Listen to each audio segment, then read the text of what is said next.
Guys, it's Stacy with Handmade by Stacy J. Today I'm going to do something just a little bit different and something I've been dying to try. I just made a shawl for my son's girlfriend. It's the Hope and Feather shawl by Mary Annarella with Lyrical Knits. I'm going to show you this really quick. Look how beautiful this came out.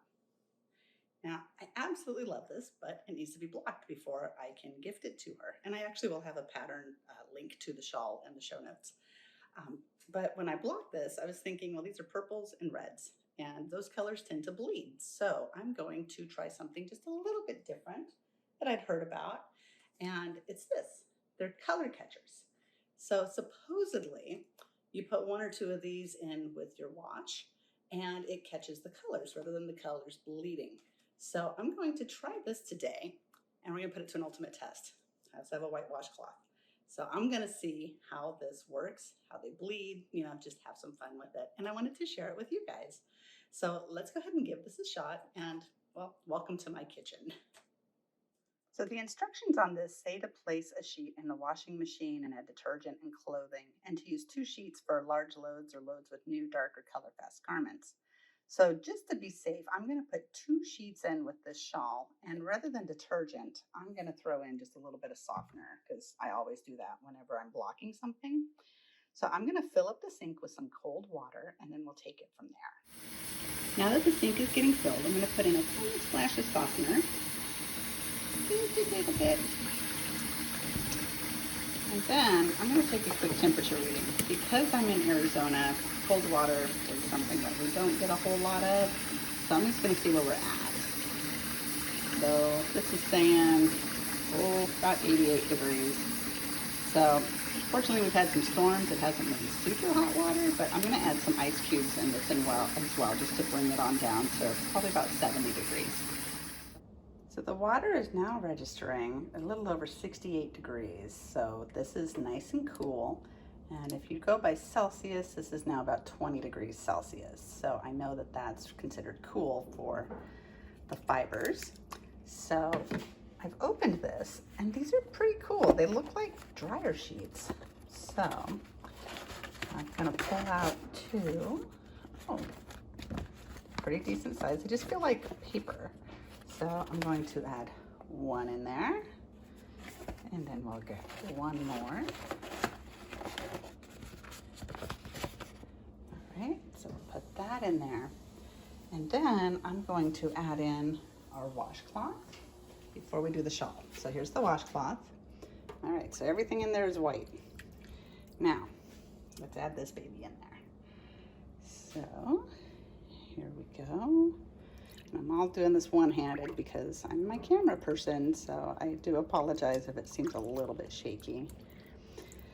Now, they say for wet blocking, you should leave it in the water for about 15 to 20 minutes, and the shawl is made with fingering weight sock yarn, so it's a mix of wool and nylon. So I want to make sure that those fibers get nice and wet for the blocking.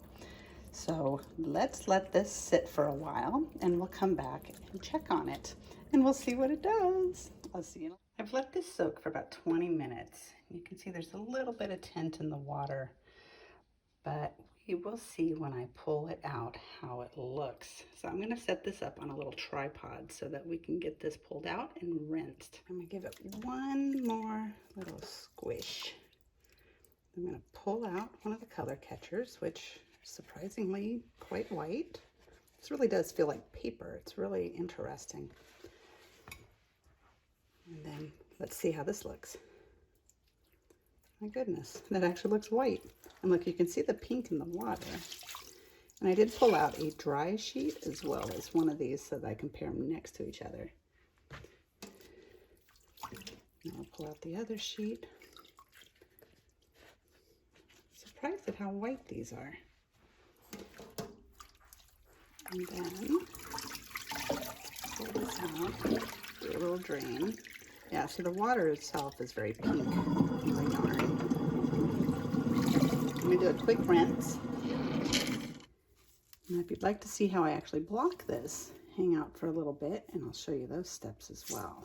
Because it really does add a nice final touch to your knitwear. And crochet. I block all my crochet pieces as well. All right, so I'm just going to set this aside and then we'll look at the differences. So here we have the original color catcher and a clean white cloth. Now I'm going to put these next to each other. Well, the white cloth definitely passed the test. It looks just like a wet white cloth. It didn't turn pink or purple. So that's pretty cool. Now let's look at the color catchers. So here's a fresh one. Now let's see how these look. I really don't see a difference. However, to put in a white cloth with a red shawl and to see that it didn't bleed, to me that tells me that these things did a pretty good job. So I do believe the color catchers are a success. Those are pretty nifty, and what was really cool is I got this box off of Amazon and it was like less than $5. So they're definitely worth it. And to put a white cloth in it with a red shawl and still have it come so close makes me very happy. So I'm going to go ahead and block this shawl. So if you'd like to see that, just go ahead and hang out. It's probably just going to be a couple more minutes. I'll speed up the long processes. And thanks for joining me. So here I have my shawl all wrapped up in its towel. I also have my blocking pins. And then these mats here, I got these off Amazon. Just they're children's play mats like you would use for a playroom for a nursery or toddlers. These are very inexpensive and they're functional, so they work for my purposes. So I'm going to unroll this baby and then we're going to lay it on out.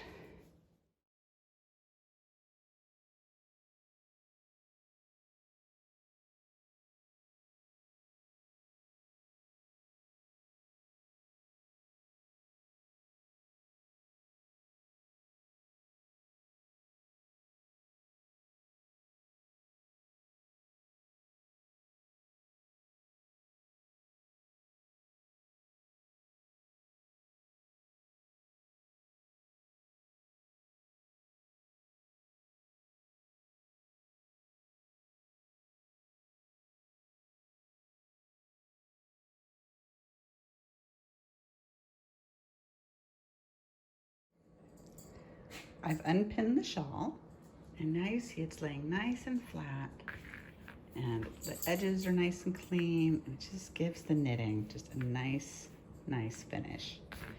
I highly recommend blocking all of your pieces. I do hope you found this video helpful. If you did, please consider subscribing and give me a thumbs up and I will see you at the next video. Thank you. Bye-bye.